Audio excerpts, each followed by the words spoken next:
Fancy Thinker. It is now time for the January 2026 update. What did I read in the month of December? What am I reading now? And what am I going to read going forward?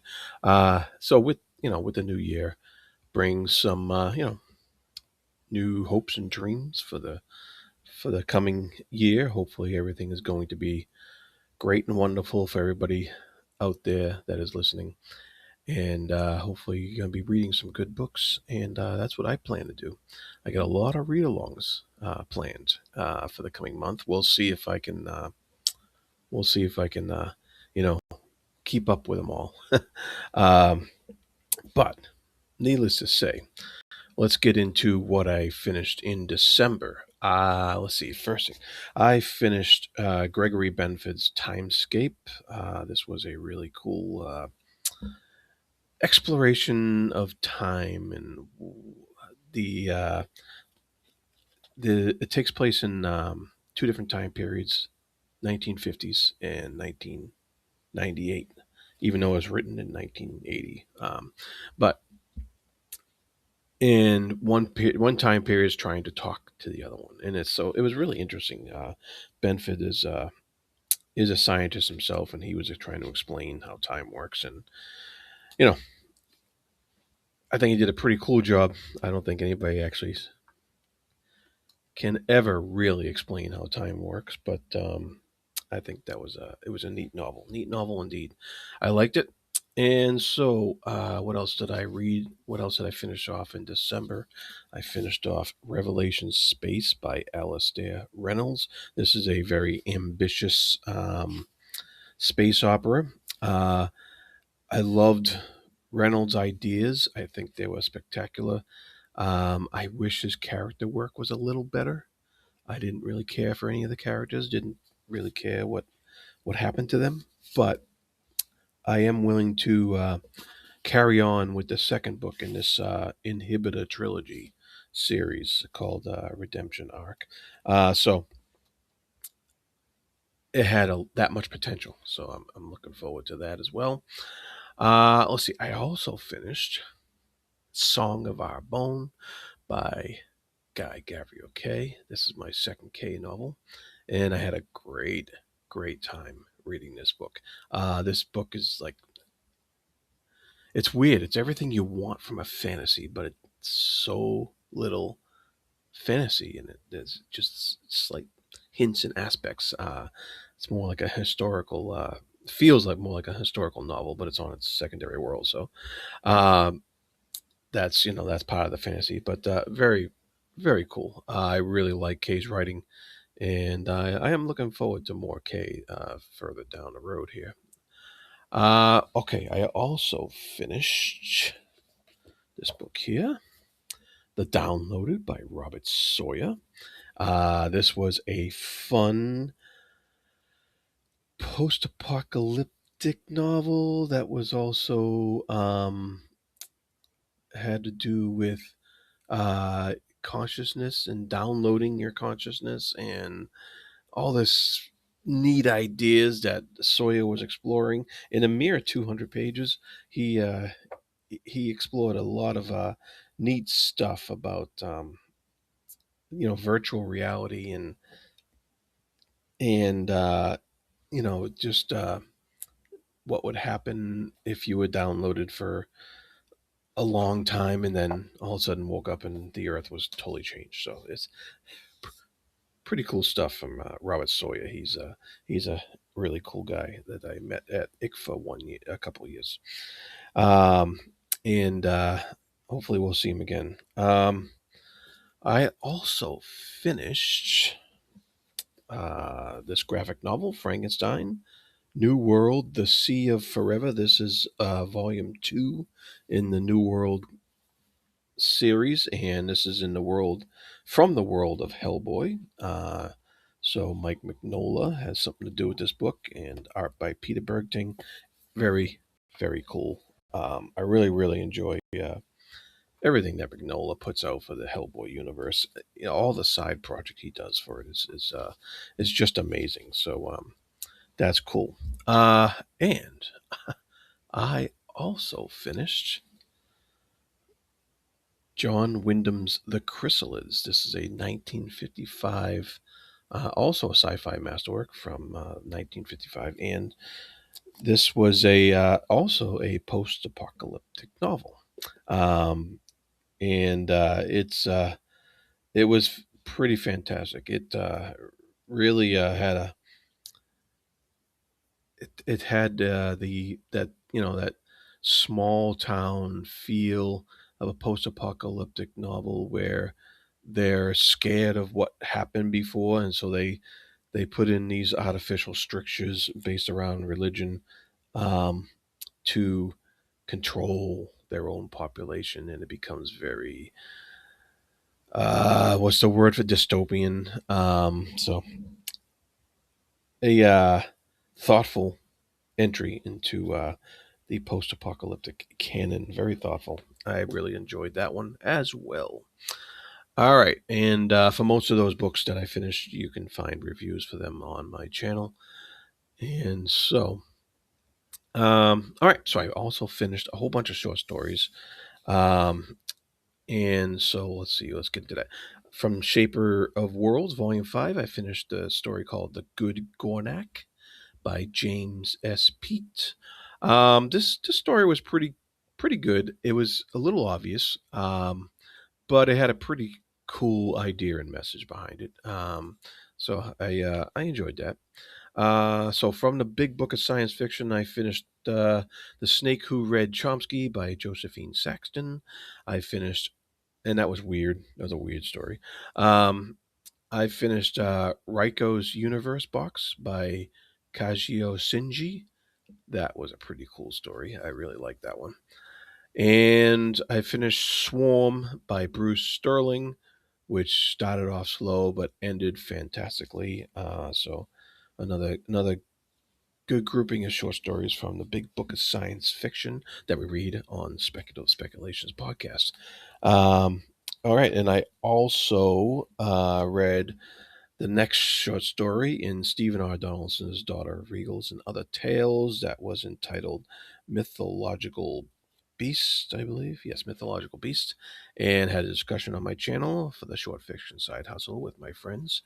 Vasha, Chris, and Jake from Nerd Level Rising joined us. And this was a really good story. Really, really good story, Mythological Beast. So looking forward to the next one next month out of that. And I also finished another short story out of Asimov's science fiction March, April 2024 issue. And this was called Sunsets by Lavi Tida.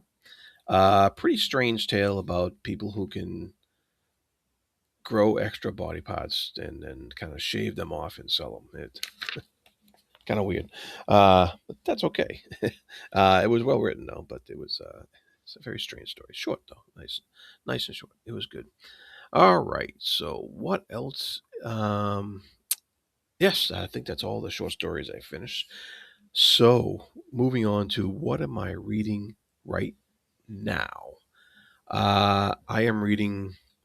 I started Storm Warden by Janie Wirtz, the first book in the Cycle of Fire trilogy, and I believe my friend P.L. Stewart's reading that this coming month here as well. So I'm hoping to keep up with him for that, and really happy to be back in another Janie Wirtz story after finishing off Wars of Light and Shadow last year. That's pretty cool.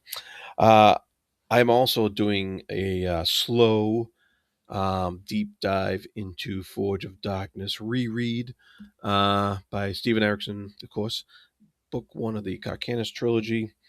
And I've only read the first three chapters so far in the prologue, prelude. And so I'm doing, check out my channel for my deep dives for each chapter in this book. This is going to be slow going. So, um, we'll be looking into this for a while. But I also, I also started. Speaking of Mr. Erickson, I also started his debut novel, "This River Awakens," and this is a book I found at the ICFA conference as well, and we are reading this as part of our literary fiction side hustle bracket, which is very crazy of us, but that's okay. We love it, and reading this along with Vasha and Chris, and this is I'm about, I don't know, 2/3 of the way through. Um, I might take a break from this because I think I'm way ahead, but to catch up with some other stuff, as we'll see here. Oh yes, I forgot. I always forget this one. But I also read another story out of Chinese myths and folk tales, and this one was called Miss Lian Chang, I think Miss Lian Chang. Um, and this was actually long for this book. It's like 6, 7 pages long, which most of these stories have been like 1 page, you know. But this was very interesting. It's about two women who become involved with this, who become friends with this store owner, and it turns out that one of them's a devil, the other one's a fox, and they kind of they're kind of fighting over him, and then uh, but he falls in love with the devil, but he still is really good friends with the fox. The devil ends up poisoning him just by her very nature, and the fox ends up healing him, but he still doesn't want to give up the devil, even though she's killing him. Um, and the devil doesn't really like the idea that she's killing him, so it becomes very convoluted. And eventually, the devil's driven out, but goes into somebody else's body and shows up again, and he recognizes that, and they end up getting married. and then the fox is like, okay, everything's fine now, and then goes away. But then the fox comes back as somebody else too. It's very very strange stories, and that's appropriate because it says strange stories from a Chinese studio in this section. So uh yeah, so pretty cool. A lot of fun. All right, all right. So I mentioned earlier that it's a lot of read-alongs this month, and I mentioned Storm Warden by Jenny Wirtz, and I mentioned This River Awakens by Stephen Erickson. Um, Also, I'm hoping to participate in a read-along for on the Fireside Discord channel with Josh from Red Fury Books, and I want to reread The Real Story, The Gap into Conflict, The Real Story by Stephen Donaldson. This was, I think, my favorite um, sci-fi series ever. Okay, sorry about that. My favorite sci-fi series ever. Um, this first book, The Real Story, is it's weird that you're gonna have a love-hate relationship with this book when you're done with it, especially if you continue on and finish the rest of the series because it the title's ironic. I'll just say that much, okay? Uh so I'm looking forward to that. I'll soon be starting More Than Human by Theodore Sturgeon as part of the Sci-Fi Masterworks read along.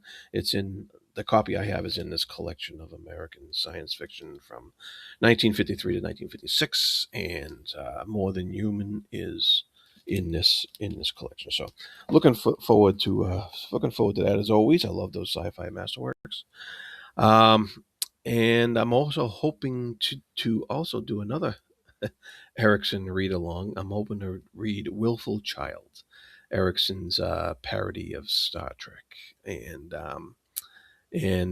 Kathy from Nerdy Kathy is reading that this month, so I'm hoping to get that in as well. So that's a lot of hopes for me, but it's New Year's, and that's a hopeful thing, a hopeful New Year's thing, and so I think that covers everything. Wow, what are you reading this month? You know, and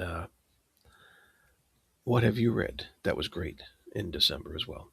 So stay tuned also for this coming Saturday, my live stream top 10 books of the year. with my friends Vasha, Chris, and maybe another surprise guest too. Who knows? Uh, but stay tuned for that. It's going to be a live stream this Saturday, so I hope you can join us and in the chat and give me your thoughts on our top tens. It's always fun. All right. With all that said, be good to each other and thank you.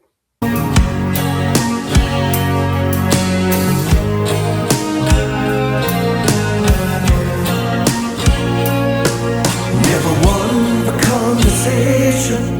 Give me silence or a song. Composing all emotion, 'cause assumptions can be wrong. So forgive my hesitation.